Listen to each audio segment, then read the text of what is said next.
మంత్రి అదేవిధంగా ఆర్థిక శాఖ మాత్యులైనటువంటి బట్టి విక్రమార్క గారు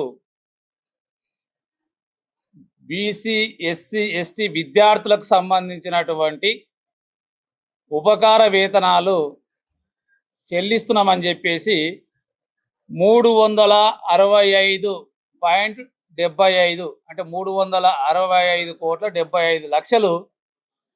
నిన్న రిలీజ్ చేస్తున్నామని చెప్పేసి చెప్పడం జరిగింది. కానీ అసలు రాష్ట్ర ప్రభుత్వము ఫీజు రియంబర్స్మెంట్ కింద బకాయి పడ్డది 10,000 కోట్లు.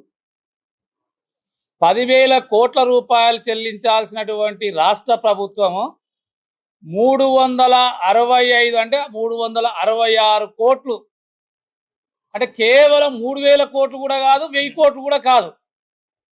ఫీజు రియంబర్స్మెంట్ లేక, ఫీజు రియంబర్స్మెంట్ సకాలంలో అందక రాష్ట్రంలో ఉన్నటువంటి కార్పొరేట్ విద్యా సంస్థలు చేస్తున్నటువంటి అరాచకాలకు ఈ రాష్ట్రంలో ఉన్నటువంటి బీసీ విద్యార్థులు గత 4 సంవత్సరాలుగా, అంటే పోయినటువంటి ప్రభుత్వం 2 సంవత్సరాలు పెండింగ్ పెట్టింది, ఇప్పుడున్నటువంటి ప్రభుత్వము 2 సంవత్సరాలుగా ఫీజు రియంబర్స్మెంట్ ఇవ్వకపోవడం చేత ఈరోజు ఇంటర్ చదివినటువంటి వాళ్ళు, డిగ్రీ చదివినటువంటి వాళ్ళు, ఇంజనీరింగ్ పూర్తి చేసుకున్నటువంటి వాళ్ళు, ఈరోజు ఇంజనీరింగ్ పూర్తి చేసుకున్నటువంటి విద్యార్థులకు సర్టిఫికెట్లు ఇవ్వాలంటే ఇంజనీరింగ్ కాలేజు విద్యా సంస్థలు ప్రైవేట్ కార్పొరేట్ వాళ్ళు సర్టిఫికెట్లు ఇవ్వట్లేదు.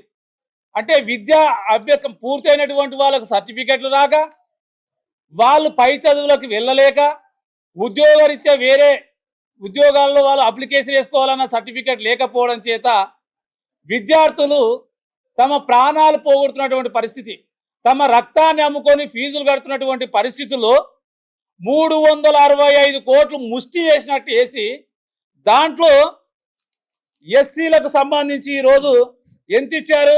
దాదాపు 191.63 కోట్ల ఎస్సీలకు, అదేవిధంగా ఎస్టీలకు అంటే గిరిజనకు సంబంధించి 152.50 లక్షలు ఇచ్చారు. బీసీల విషయానికి వస్తే మరీ